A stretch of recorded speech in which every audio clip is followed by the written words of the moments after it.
Welcome to Janus Corporation's Supervisor and Crew Responsibilities Training. This training was created by Michael Sharp, Janus Corporation's Senior Safety Officer. If you have any questions on the content of this course, please contact me at 209-993-6123 or by email at mikes@januscorp.com.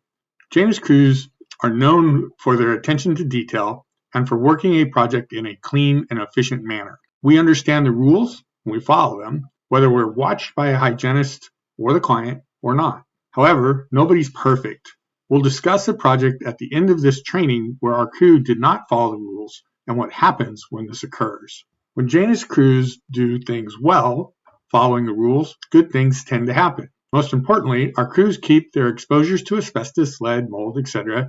low and prevent take-home exposures to their family. Those in the areas adjacent to our work areas are protected from the exposures to the hazardous materials we're abating. Our clients are happy with this and ask us back to conduct more work. It's not just the estimators or the sales team that brings in work for Janus crews to conduct. We currently have several projects at Sutter hospitals, more than 700 man-days worth of work that we have been handed based on Janus's crew members doing excellent work on one small emergency project. By doing your job well, clean, by the rules, efficient, safe, etc., you directly help obtain work for Janus, which means we have more projects for you to work on throughout the year. Project documentation, daily logs, in-field flow, or when necessarily handwritten, should include the work you completed at the job site on the day. The typed or written section of the log should also include any discussion with the client or hygienist that affect the project, especially if the office or project estimator needs to be involved. Upcoming expected delays or changes to the schedule, changes to work hours, requested changes to our project work practices, change order work requested or being discussed, good daily log info. Here we note a safety meeting, we note the floor we're working on, we note the work activities that were conducted, and we noted a conversation with the general contractor. In the center, good info on a work delay and what work was completed for the day. Got a 40-minute delay to the start of our day based on the fact that the room wasn't ready, but then we got the containment 100% up and then start abatement tomorrow. That's good information for us to have, especially if the delays happen on a regular basis. Pictures are helpful. Just be sure they show us using the proper work practices for the project like this one does. When possible, the muster or meeting point should be outside of the building. This is where you would meet in the event of an emergency building evacuation, to make sure that everybody is accounted for. The topics here listed in the body of the job hazard analysis are excellent, but you do not typically discuss the same topics every morning. Topics discussed at each morning's tailgate safety meeting should be checked. Topics not discussed should be unchecked on the days that they are not discussed. When a safety topic is discussed that is not listed on this form, it should be added to the form in the other box at the bottom. Project documentation, job hazard analysis continued. There are a couple of problems I see with this form. Both of these issues may be something that needs revision in field flow. First, it lists the task at hand as risk rating 1, yet the lowest level in the table above is a level 2. Issue number 2, mobilization and setup of regulated areas are tasks that occur on every project, but additional tasks should be added for the specific safety issue on each individual project. Injuries. Report all injuries in field flow. This includes non-doctor visit injuries. There is a report form to fill out and to have the injured worker sign that indicates the worker has chosen not to visit a doctor. This form should only be used if the employee chooses on their own not to see a doctor. All injuries requiring first aid should be listed in field flow. All injuries requiring attention from medical personnel, all injuries requiring a trip to the hospital. For supervisors, Janus has a what to do when an accident occurs document. This includes several forms. If you do not have this document package, you should request it from your office admin. The following forms are included in the package: what to do when an accident occurs, first aid and treatment, supervisor's report of the injury, the employee's statement of the injury, and a witness statement if there were witnesses to the incident. So, who gets in trouble when someone gets injured on a project? Using the proper work practices, using proper lifting techniques, using the proper personnel protective equipment, Paying attention to what you're doing and being aware of your surroundings can all help reduce minor injuries. However, accidents happen. Small injuries like a pulled muscle or a small cut cannot always be avoided. Injuries that are significant enough to lead to a Cal OSHA investigation try to place blame on someone that allowed the injury to occur. They never blame the injured employee, even if that employee was not following Janus rules or regulatory requirements. Cal OSHA wants to fine Janus for these mistakes, but they want the project supervisor disciplined as well.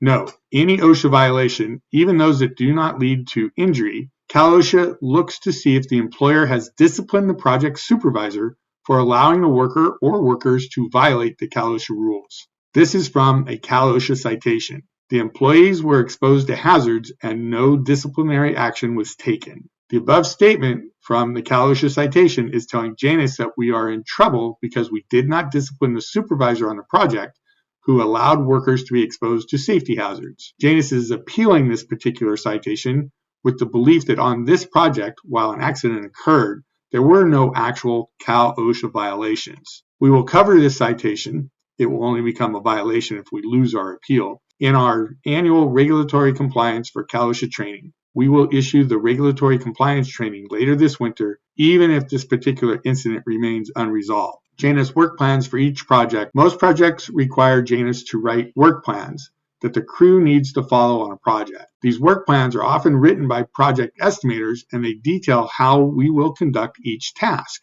For instance, if we're removing floor tile and mastic, the work plan may state that we will use pry bars to take up the floor tile and use mastic removal fluid and squeegees to remove the mastic. If we get on site and find that mastic removal by mastic removal fluid and squeegees is not sufficient, we may need to add buffers to the process or go to grinders that grind the mastic. Grinding does not require mastic removal fluid and leaves a concrete floor in excellent condition for the reinstallation of a floor. However, grinders, as well as the buffers, make the mastic a friable hazardous waste, unlike hand scraping with squeegees. It is okay to deviate from a work plan, but only if we change it in writing and submit it for approval to the project hygienist or client. If we do not document our change of work plan procedures, we can get in trouble with the project team. But worse, if we do not follow our own written procedures, we can be cited by Cal OSHA, especially if we do not modify our job hazard evaluation along with our work plan. How easy is it for a project supervisor to assure a crew follows a work plan the supervisor has never seen, let alone read? Supervisors need to see the work plans. Cal OSHA and local air district rules we sometimes fail to follow and could potentially be cited for. Having dirty equipment show up on a job site, especially if the dirt or debris on the equipment has asbestos or lead in it. This can be a Cal OSHA violation. Not having a clear sight window that regulators can use to see into containment without having to go into containment. This is typically a local air district violation. Ladders not tied off and fall protection not provided to workers working from a ladder over 7.5 feet above the floor, platform, or ground from which the ladder extends up from. This is for both extension ladders and step ladders. Notifications are required to Cal OSHA 24 hours before any asbestos and more than 100 square feet of lead-based paint, and local air districts 1 to 10 working days in advance for asbestos and demolition projects depending on what jurisdiction you're working in and what type of site the project is at: residential, school, commercial, public, etc. A change to the amount of material involved in the project or to the start date and completion date of the project triggers revision to the original notification, especially to your local air district. Keeping up with trainings. There are numerous trainings we need to keep up with. Accredited and certified training, a HERO worker supervisor, is annual. EPA RRP is every 5 years. CDPH lead abatement worker or supervisor is annual for the certificate and every 2 years for the training.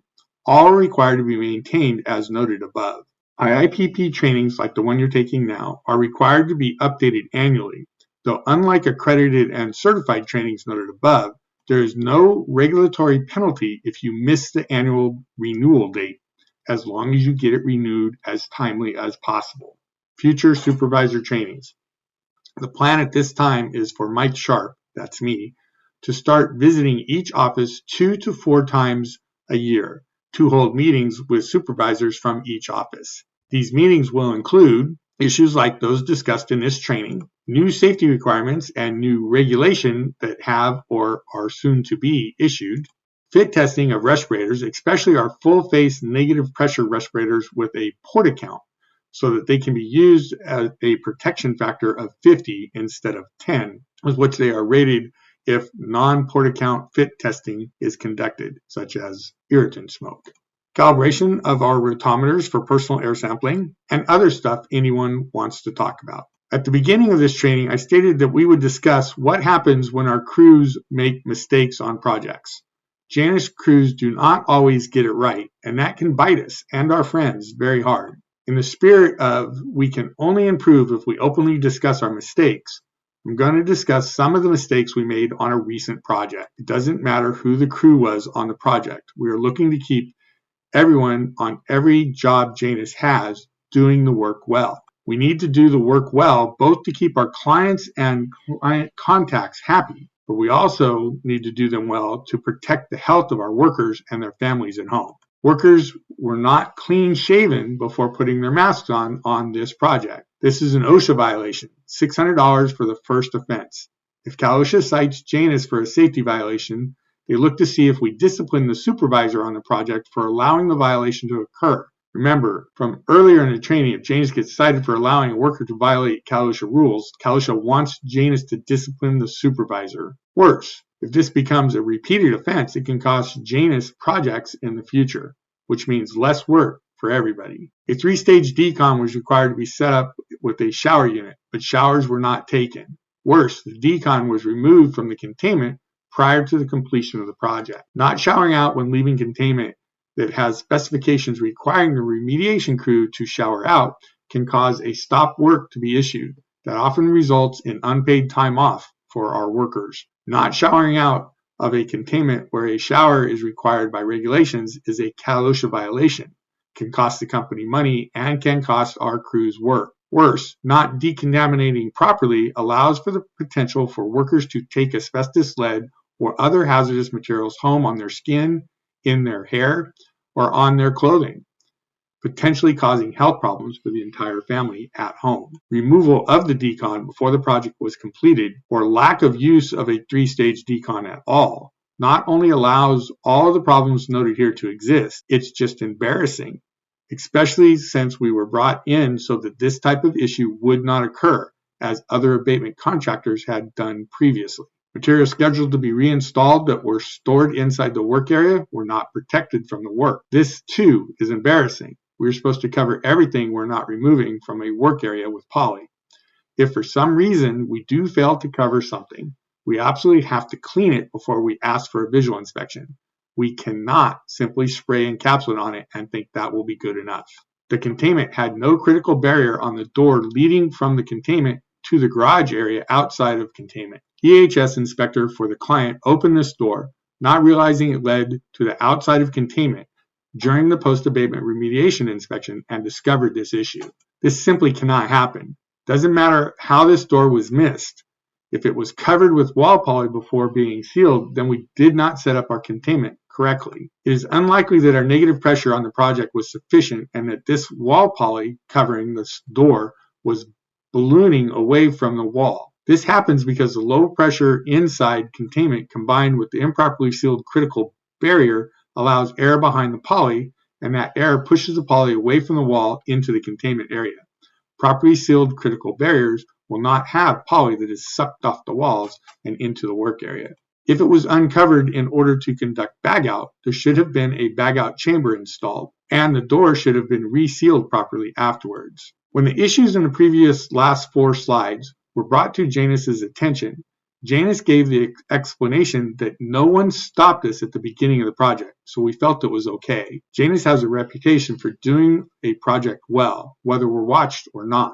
This statement has significantly damaged our reputation with this client. As I stated previously, we can only improve if we openly discuss our mistakes.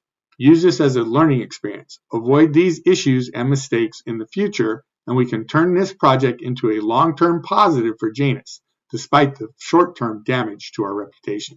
Thank you for taking today's training on supervisors and crew responsibility. This training was produced by Michael Sharp, Senior Safety Officer for Janus. If you have any questions, please contact me at 209-993-6123 or by email at mikes@januscorp.com. Please proceed to the quiz.